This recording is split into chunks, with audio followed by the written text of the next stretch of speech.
Why did the Soviet Union hide its best tank, the T-44, and keep it from the front lines? In the summer of 1943, Soviet tankers faced a true nightmare.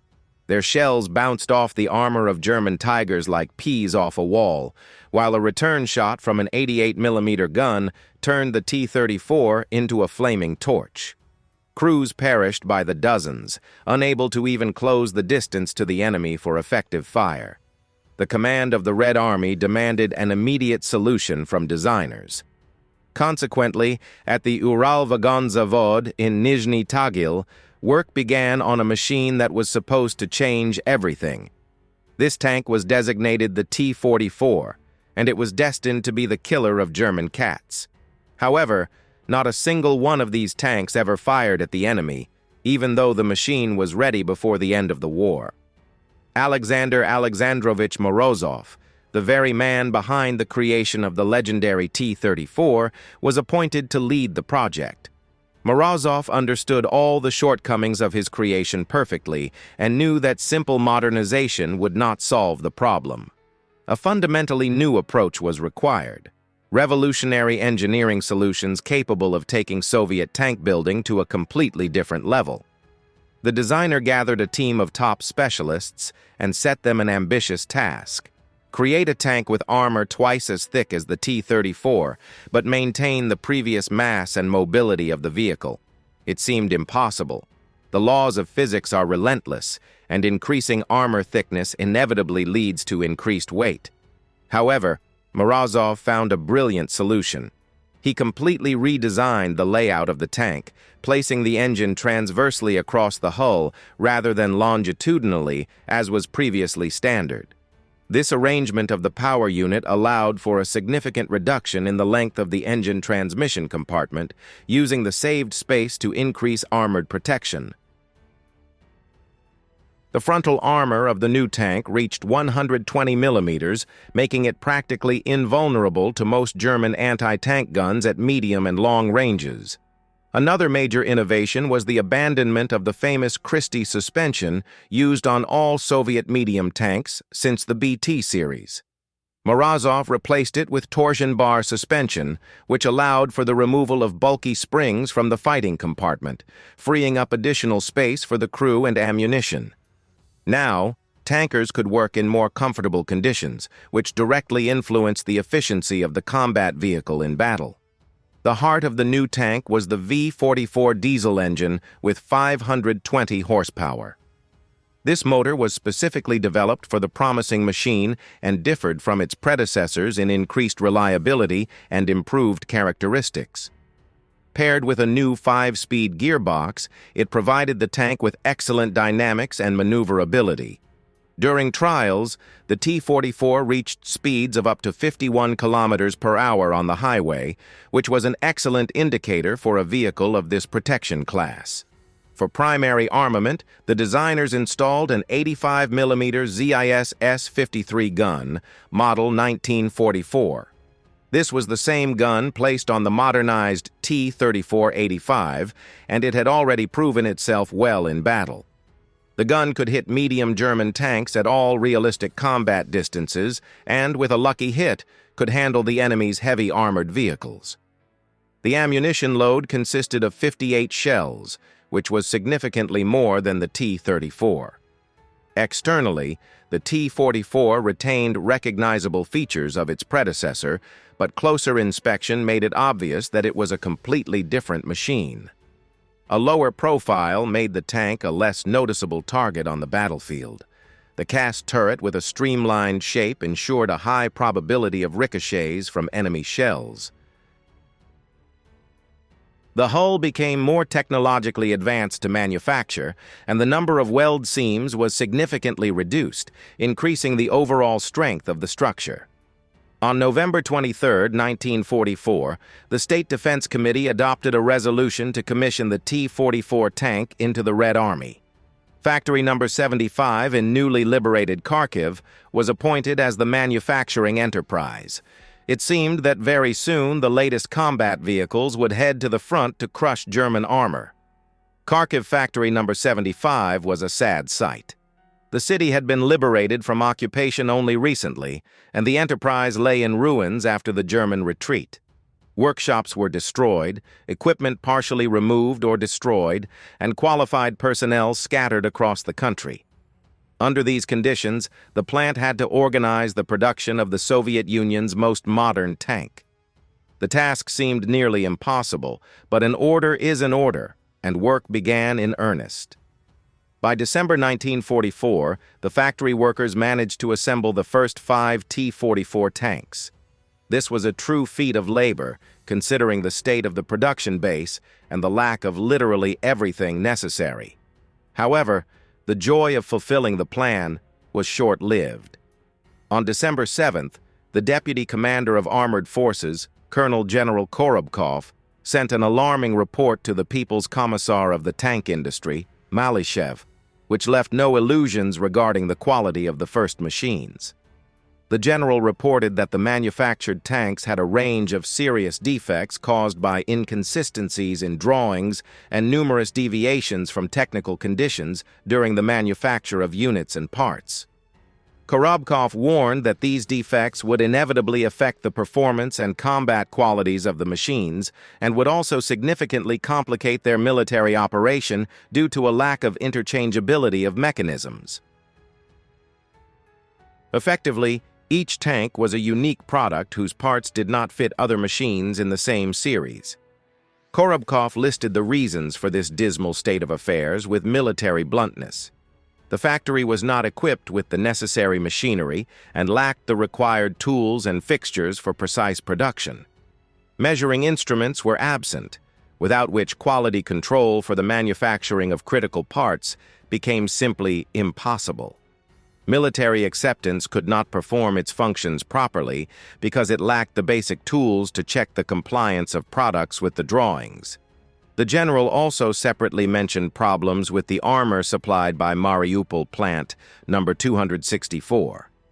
The armored plates of the hulls and turrets had serious deviations from the drawings. The height of the plates varied from machine to machine. Warping and bowing of the metal were observed. According to the drawings, the bottom of the tank was supposed to consist of 3 plates, but in reality, it was assembled from 10, creating additional weld seams and weakening the structure. The thickness and dimensions of the turrets also deviated significantly from the design values. Korobkov's verdict was harsh but fair. He ordered the November production T-44 tanks to be accepted exclusively as training combat vehicles, unsuitable for deployment to the front. Simultaneously, the general instructed the military representatives at Factory Number 75 to stop accepting tanks with deviations from the drawings. Production was essentially blocked because the factory was simply unable to produce a machine without deviations at that time. December and January 1945 brought no improvements. The factory managed to deliver 20 tanks each month. However, the quality of the products remained unsatisfactory. All these machines were also accepted only as training combat vehicles. There could be no talk of the front. At the front lines during this time, fierce battles of the Vistula-Oder offensive were underway. The Red Army was rapidly approaching the borders of Germany, while the latest tanks, capable of standing equal against enemy hardware, gathered dust in the rear with a label of being defective. In March, the situation reached a critical point. On the 3rd, the factory director issued an order exposing the true reasons for the failure. He identified the lack of proper responsibility on the part of the command staff of departments and workshops as the primary problem. Managers tolerated makeshift work in daily activities and did not fight inertia and conservatism in implementing serial technology. High-performance machine tools that could have significantly improved the quality of part processing stood idle in workshop number 120, while shafts were still processed on outdated universal equipment. The director noted with bitterness that workshop heads did not know the real capabilities of the existing equipment fleet.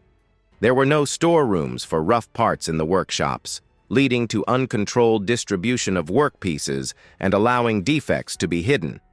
Parts were lost in huge quantities, and it was impossible to find those responsible. Workers did not meet output norms due to numerous unrecorded downtimes, poor tool supply, and low labor discipline. The People's Commissar of the tank industry, Vyacheslav Alexandrovich Malyshev, was a decisive man who did not tolerate half measures. Having received more discouraging reports from Kharkiv, he realized that Factory Number 75 could not handle the problems on its own. In March 1945, by his personal order, a group of senior officials from the commissariat was sent to the enterprise. These were experienced specialists who had passed through the harsh school of evacuation and production setup during the hardest years of the war. Their task was to restore order in the shortest possible time and bring the output of new tanks to an acceptable level of quality. The arriving representatives of the commissariat set to work with a military grip. First, they conducted a thorough audit of the entire production process, identifying bottlenecks and sources of defects at every stage. The picture was depressing. Technological cards existed only on paper, while in practice, workers did as they pleased. Quality control was formal because controllers simply lacked measuring instruments and reference samples for comparison. A Special Operations Bureau was created within the factory's Technical Control Department to study the experience of using the machines already produced. Bureau specialists collected information on every breakdown and malfunction, analyzed the causes, and developed recommendations for their elimination. This work allowed for the identification of systemic problems that repeated from machine to machine and enabled a targeted fight against them. Simultaneously, a permanent emergency commission was formed under the factory's chief engineer. Its duties included investigating all tank accidents and breakdowns, establishing those responsible, and developing measures to prevent similar cases in the future. The commission worked in close cooperation with the design department and military acceptance, allowing for the rapid implementation of necessary changes to documentation and the technological process. The scale of the redesign of the construction documentation was staggering. From January to May 1945, over 3,000 different changes were made to the T-44 tank drawings. Structural corrections were usually initiated by the workshops themselves and were most often caused by technological considerations or obvious inconsistencies in the drawings. Improvements aimed at increasing the combat qualities of the machine were carried out at the request of military acceptance based on test data at the factory and in military units, as well as on the initiative of the design department. Parallel to this, intense work was underway to refine technological processes. Commissariat specialists insisted that every operation be performed strictly according to the technological card, without deviations or improvisation. New control methods were introduced, allowing defects to be identified at early stages when correction did not yet require significant time and resources. Gradually, it was possible to put the idle high-performance machine tools into operation and train personnel in their use. Special attention was paid to interaction with component suppliers. Mariupol Plant Number 264, which manufactured armored hulls and turrets, received clear requirements for tolerances and product quality. Additional controllers were sent to the enterprise to check every product before it was shipped to Kharkiv. The amount of waste in supplies gradually decreased, although it was not possible to completely eradicate the problem until the very end of the war. By the end of the first half of 1945, the efforts began to bear fruit. The quality of the manufactured tanks noticeably improved, although the machines were still far from ideal. Military acceptance began to accept more products on the first presentation, and the number of complaints from military units gradually decreased. However, the war in Europe was already coming to an end, and the question of sending the T-44 to the front was becoming less relevant. In May, Germany surrendered without ever knowing about the existence of the new Soviet tank. The machine, created specifically to oppose Tigers and Panthers, never fired a single shot at the enemy. All the efforts of the designers, all the sleepless nights of the workers, and all the titanic efforts to set up production turned out to be in vain from the perspective of direct influence on the course of combat operations. But did this mean the T-44 project was a waste of resources? Many military history enthusiasts still wonder why the Soviet command did not throw all its resources into T-44 production, given that the machine was superior to the T-34 in protection. The answer lies in cold numbers that leave no room for romantic illusions. The production of one T-44 tank required 7,945 man-hours, whereas the manufacture of a T-34-85 took only 3,210 man-hours. The difference was nearly 2.5 times, and that changed everything. In the conditions of a total war of attrition, this arithmetic was decisive. Every tank factory worked at the limit of its capabilities, squeezing maximum output from available capacities. Switching to the production of a new model would inevitably mean a sharp reduction in the number of combat vehicles reaching the front. Instead of 2.5 T-34s, the Army would receive one T-44 and one of questionable quality given all the problems with mastering production. By 1944, T-34-85 production had been refined at the country's 3 largest tank plants to the level of an almost flawless conveyor. Workers knew their operations by heart. Technological chains functioned like clockwork. Component suppliers worked in a steady rhythm. Any interference with this fine-tuned system threatened disruptions that would immediately affect the supply of armored vehicles to the active army. In 1944, the Red Army was conducting grand offensive operations that consumed equipment in huge quantities. Operation Bagration, the liberation of Ukraine and Belarus, and the advance to the borders of Eastern Europe required constant replenishment of tank units. Every lost machine had to be immediately replaced with a new one, otherwise the offensive would stall. In these conditions, risking a reduction in supplies for the sake of switching to a new model would have been strategic madness. There was also another important aspect. In addition to producing new tanks, factories were engaged in repairing damaged machines returning from the front line. Repair teams worked around the clock, restoring damaged equipment and sending it back into battle. Introducing a fundamentally new tank with different units and parts into series production would have created chaos in the spare part supply system and required the retraining of repair personnel. It is interesting to compare the situation with the German side, where they suffered precisely from an excessive variety of armored vehicles. The Wehrmacht simultaneously operated many types of tanks and self-propelled guns, each requiring its own spare parts and training for crews and mechanics. This created a logistical nightmare and reduced the overall effectiveness of the tank forces. The Soviet command took this negative experience of the enemy into account and sought maximum unification. One must not forget the human factor either. T-34 crews knew their machines perfectly, understood their strengths and weaknesses, and knew how to get the maximum out of them. Switching to a new tank would have required time for retraining, and in war, time is measured in human lives. An inexperienced crew in a more advanced machine often yields to experienced tankers in simpler hardware. The country's leadership made a balanced decision not to rush things.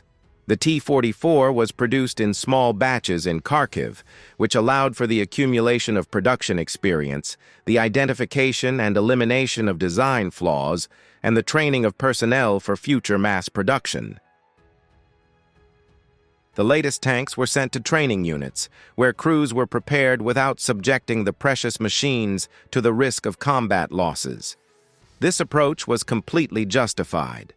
While factories continued to stamp out proven T-34s, designers had the opportunity to calmly bring the new machine to perfection. Every identified defect was analyzed, every weak spot was reinforced.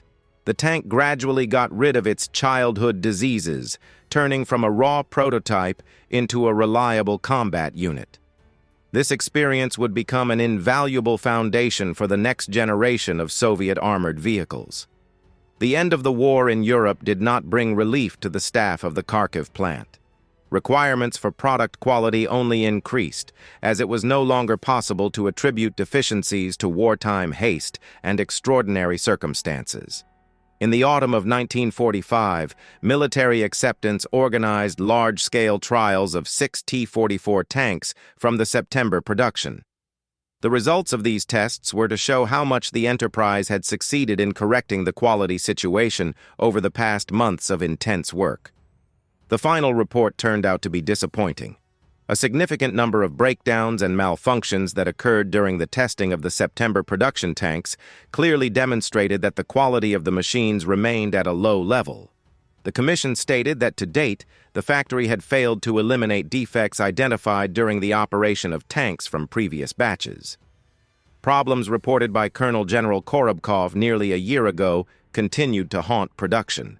Engines overheated and failed before the designated time. Gearboxes jammed when shifting speeds. The chassis could not withstand long marches over rough terrain.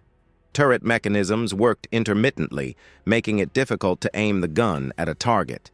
The crews of the test machines compiled long lists of remarks after every outing to the firing range.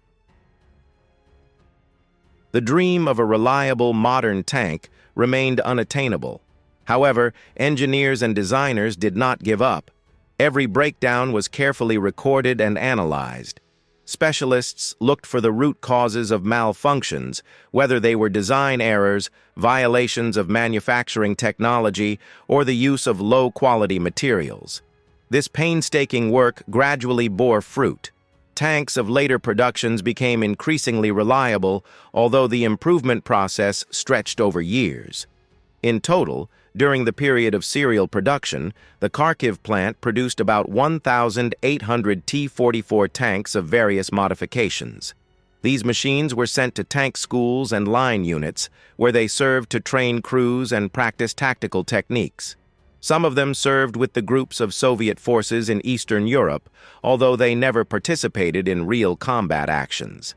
The tank created for a crushing blow against German armor remained a weapon of peacetime. But the true significance of the T-44 project was revealed later. Alexander Morozov's design bureau used all the accumulated experience to create the next machine. The transverse engine arrangement, torsion bar suspension, and layout solutions, along with the refined armor production technologies, became the foundation for the T-54 tank. This machine absorbed all the best from its predecessor while getting rid of its shortcomings. The T-54 received a more powerful 100mm gun capable of hitting any armored vehicle of a potential enemy. Protection was further strengthened by optimizing the slope angles of the armored plates. The engine and transmission underwent deep modernization, which eliminated the chronic illnesses that had plagued the T-44. The new tank turned out to be so successful that it became the most mass-produced in the history of world tank building. Production of the T-54 and its modifications continued for several decades. These machines served in dozens of armies around the world, participated in many armed conflicts on all continents, and earned a reputation as a reliable, unpretentious, and effective weapon.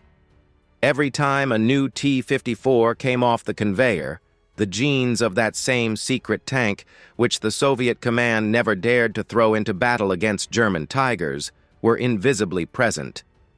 The history of the T-44 clearly shows that the path from a promising development to a reliable serial machine is often long and thorny.